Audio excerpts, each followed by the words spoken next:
to run a social on it. So the social, he says it comes up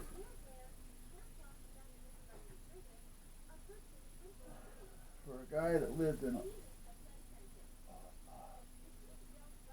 Midwest over there, Oklahoma. Oklahoma. Yeah. And the number doesn't. No, he said number doesn't work. Doesn't exist. He said, all right, we got a problem. He says, we got somebody taking money here. So to make a long story short, because I can go on the whole process, but you know, I don't want to give anybody ideas. To make a long story short,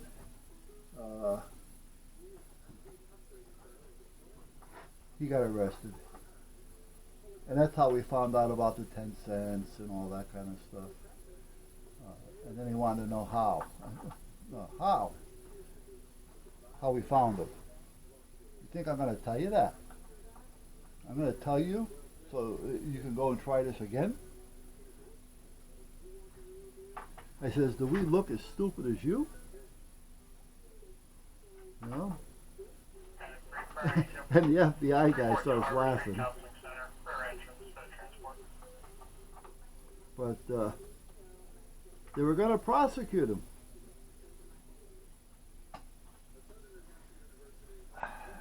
He got away with it. The only reason why he got away with it, well, I can't tell you the reason why he got away with it, but he got away with it. He was wrong. He said, okay, I did it. All right, you know, so it was a cut and dry. There was no maybes. That's not the reason why he got away with it. However, he'll never get a job again. He does have a felony on his record. He'll never get a job again at this point at anything that has anything to do with background checks, you know, and money. Other than maybe a McDonald's or something. And there's nothing wrong with working at McDonald's, by the way.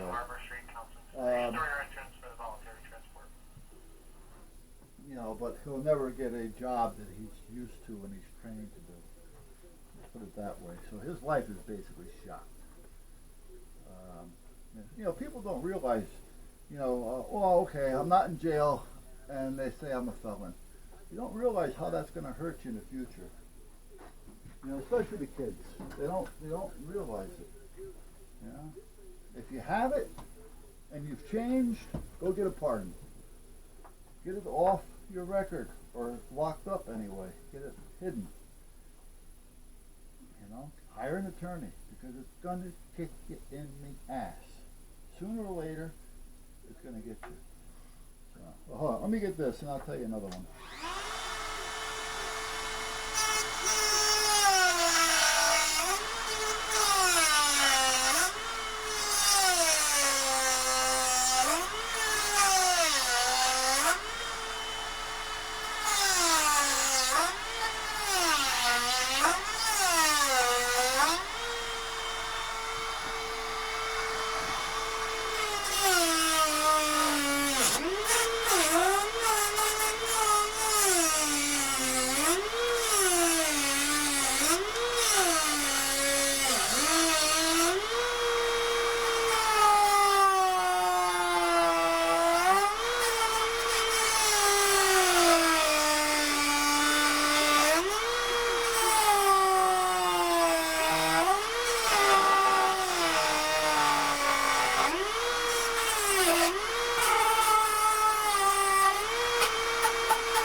Now, if you remember earlier, what started me on this whole thing was when I was talking about when we take down a bank, we make sure that nobody walks in and out with anything, so everybody gets searched and everything gets searched.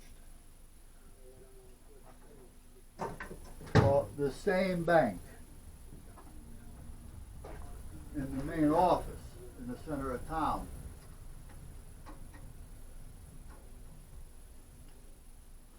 you know, where all the mortgages were done and the president was there, and, you know, I don't know why they needed 5 or 6 floors, but they did, and they used them all, so whatever.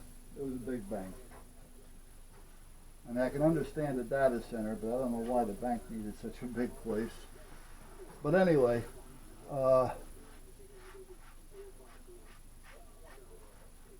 it's the same bank, so we're taking it down, right? Because we just sold it. And when the bank is taken over and sold, we have to make it right.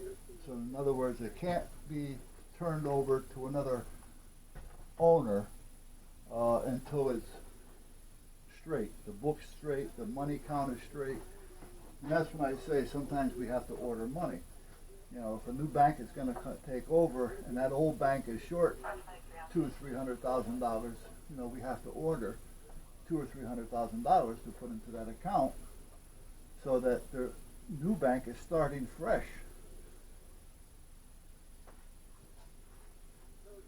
Anyway, the other bank had a big lobby, 3 elevators, and in the lobby it had a couple of nice, I may have told you this, had a couple of nice paintings. They were, I don't know, maybe 4 by 6, 4 by 8. They were big and they were nice. You know, when you walk in, you know, it's impressive. People want to be impressed visually. And this was that. Oh, and then they had a real nice looking artificial palm tree that I actually ended up with. I may have told you that too.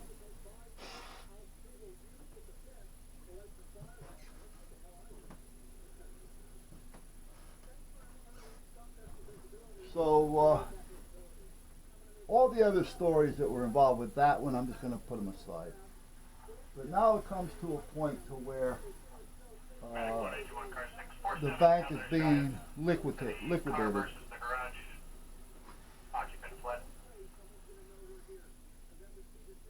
And all the equipment, the office furniture, the cabinets, the desks, the computers, the printers, everything in the bank is being auctioned off. And I think it was Sweeney out of Boston came in with like 3 or 4 18-wheelers and all that kind of shit. He's one of the, at the time, he was one of the big auctioneers. So he came in, he was taking all this stuff out of there and such. So anyway, they had these tall cabinets, and they were probably, actually they were so tall, I don't know why they even had a use for them, because they couldn't get them out through the door. They were about maybe 28 inches wide, drawers, and they were tall. Like I say, if you had it on a hand truck, and this is what brought it to my attention, you'd have to bring it down to get it through the door. They had a set of double doors. So they're taking the stuff off the elevator and they're loading it into Sweeney's trucks. Guy comes down, one gets to the door, and my desk is right at the door. And nothing goes out unless we can open the drawer. Now we had a box of keys. However, the box of keys. Crosswood, Emerson, FM3 Complex 28. Called in by the maintenance worker for the facility. The car crashed into the garage. The owner went inside the residence, unable to make contact. Possibly minor damage to the garage. So anyway, we had a big box of keys. There must have been 1,000 keys in there. Most of the time, we would tell whoever's buying it, if we can't pick a handful of keys up and find it within that handful of keys, we're busting the lock. That's all there is to it. So you have to understand this. We got a screwdriver and a hammer, and we'll just bust the lock out. So anyway, this guy comes out, one of the workers for Sweeney, lowers it, gets it through the door, puts it up. My outside guy, sometimes he would check them, sometimes he wouldn't. You know, at most part, we're supposed to check them inside. Every now and then, though, sometimes, you know, if one's being checked, the other one kind of gets by. It's not that they're trying to sneak anything out, but that's just the way that they do it. they're just trying to get the truck loaded. And as long as we're paying attention to a point, and what I mean by that is the same guy now is coming through again with a duplicate of the first cabinet. And when he puts it down, he's getting it through the door, and I said to him, "Oi, how many of those do you have?" He goes, "Well, these are the only two." He says, "But this one, either I'm getting tired or this one just made a heavier steel or something. This one's heavier." I said, "Put it down. Stay next to it. It doesn't move until one of us get out there." So I went out there, busted open the top drawer, and I'm telling you, they're high. Inside the top drawer, 4747 Heather's. this is annoying. Inside the top drawer, there was a bunch of folders about yay deep. I said, "Well, that's the reason why it's heavy. You know, if you're going to do something, you put it on the bottom drawer so you don't feel the weight." So I said, "Time out. I have to take all these folders." So I take all these folders out and I put them in a box over its side behind me, inside. I said, "Okay, take it away." All right? And there was a number on it, so I wrote the number down, and that these were found in that number. So anyway, so much for that. So now I'm checking. As I'm sitting there, I'm checking. And these folders are filled with mortgages. And we're talking 200,000, 400,000, $1.2 million. You know, we're talking, 200,000 and up. So we're talking a lot of money in here. We're talking at least 3 or 4 million in there in mortgages. Well, why are they in there? They shouldn't be in there. Even if you have them in the computer, they shouldn't be in there. They should have been logged. So I said to Jane was the head liquidator.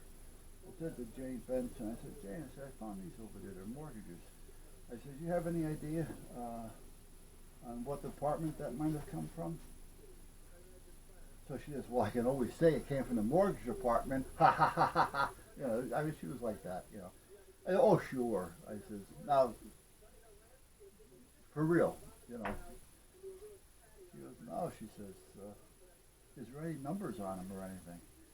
I go, "Well, there's a lot of big numbers on it." So she says, "No," she says, "sometimes," and I didn't know this, she says, "sometimes when the bank has a paper mortgage and they're going to enter it into the machine, into the computer, they put an ID number on it, so that when they see it in the computer, they know the ID number that it's stored under in the cabinet." She said, "So, if that computer is still around, we can check the computer." I said, "Oh, okay." So she takes off. She says, "Well, the computer's here," she says, "but it's clean. It's been wiped." I says, "Oh, there's formatting, and then there's just wiping it clean, and I'm sure that could even be taken if it needed to be. But anyway,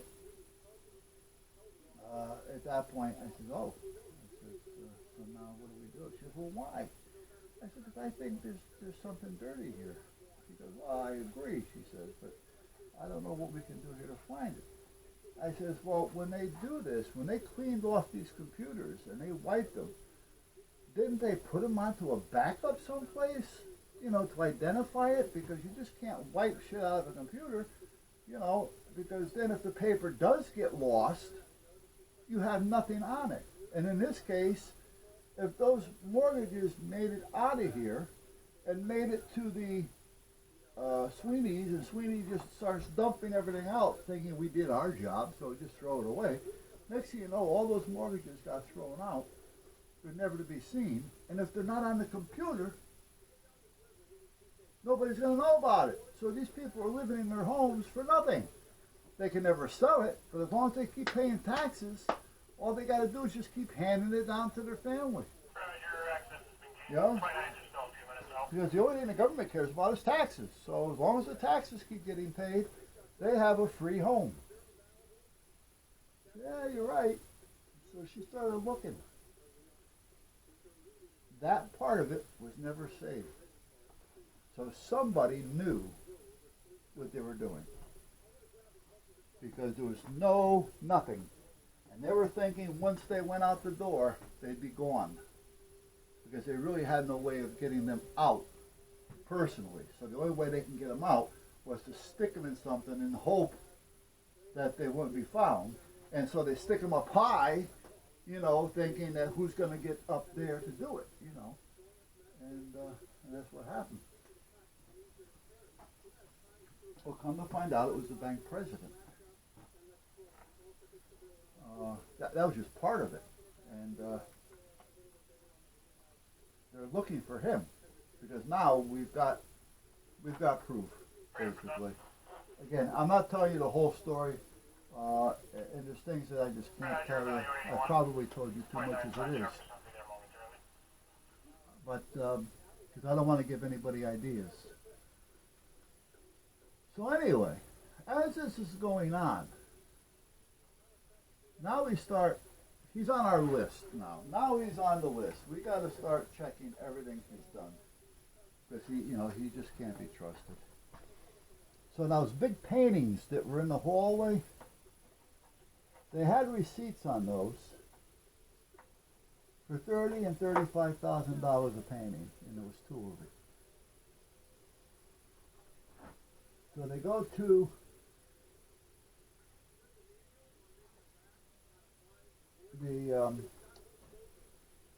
the gallery where he bought them, and they're talking. Come to find out, the salesman is no longer there. What happened to the salesman? Oh, he was taking bribes. He says, the one we actually caught him on, this was a coincidence, believe it or not. The one that we caught him on was the one for the bank down the street. He says the bank president, he says, I think it was, came in here. And I remember him. He says, he stood about 5'8", graying, salt and pepper hair, pretty good condition as far as shape. He wasn't your average, overweight, sit on the ass bank president. Anyway, and I remember, because we suspected this salesman to start with, so I remember when he left and we were delivering the paintings, that the receipt said $30,000 on one of them. And I know that painting wasn't $30,000. He said we had it up there for $4,900. He said $5,000. He says, and then after we dug around a little more, he says we found another receipt for the $4,900. A little over $5,000 after taxes. And then we found the other one. Same thing. So he says, at this point, the salesman was making out two receipts. Then we find out that the guy that came in, who we think was the bank president, duped him. He gave him, I'm not positive on the numbers because there's a lot of things going on with a lot of different numbers. But I think he said it was a total of $5,000 for the both paintings to give him a receipt for the $30,000 and $35,000 that he only paid $10,000 for. So in the long run, he paid $15,000 because he paid something like $10,000 and change for the paintings, that the original price. Then he duped the salesman $5,000 to give him a receipt for $35,000 for one. And the other one was 30, I don't know, but somewhere around there, for the second one. And then when he goes back to the bank, he takes the money out for the receipts of 60 some odd $1,000. So